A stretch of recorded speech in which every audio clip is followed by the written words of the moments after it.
अंजोर।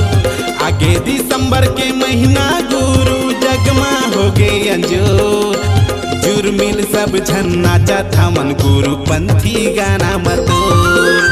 जुर्मिल सब झन नाचत हवन बाबा पंथी गाना मतोर।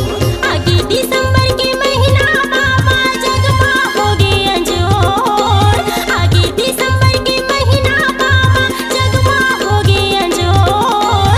जुर्मिल सब झन नाचत हवन का पंथी गाना मतोर। जुर्मिल सब झन नाचत हवन बाबा पंथी गाना मतोर।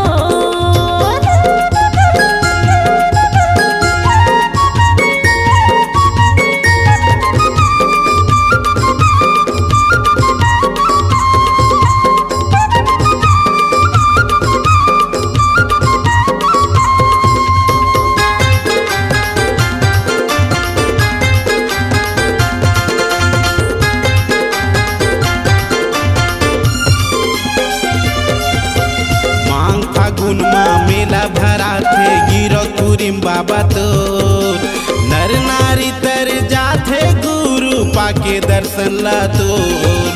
माघ फागुन मेला भरा थे गिरो तुरिम बाबा तो नर नारी तर जाथे गा बाबा पाके दर्शन ला तो। आगे दिसंबर के महीना गुरु आगे दिसंबर के महीना बाबा जगमा हो गए अंजोर। जुर्मिल सब झन नाचत हवन बाबा पंथी गाना मतोर। जुर्मिल सब झन नाचत हवन बाबा पंथी गाना मतोर।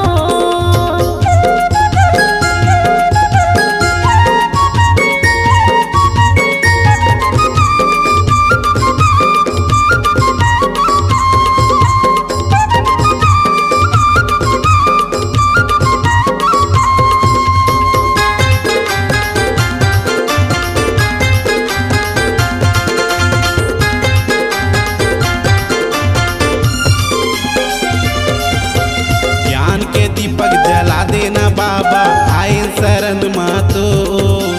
पान सुपारी नरियर धर के आरती सजाएगा तो।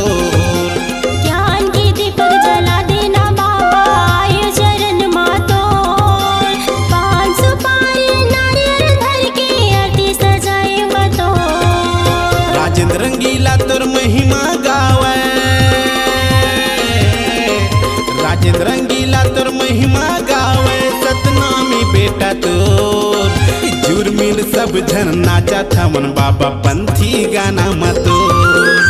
जुर्मिल सब झन नाचत हवन गुरु पंथी गाना मतोर। आगे दिसंबर के महीना बाबा जगमा हो गए अंजोर। आगे दिसंबर के महीना बाबा जगमा हो गए अंजोर। जुर्मिल सब झन नाचत हवन बाबा पंथी गाना मतोर। जुर्मिल सब झन नाचत हवन का पंथी गाना मतोर। जुर्मिल सब झन नाचत हवन गुरु पंथी गाना मतोर। जुर्मिल सब झन नाचत हवन का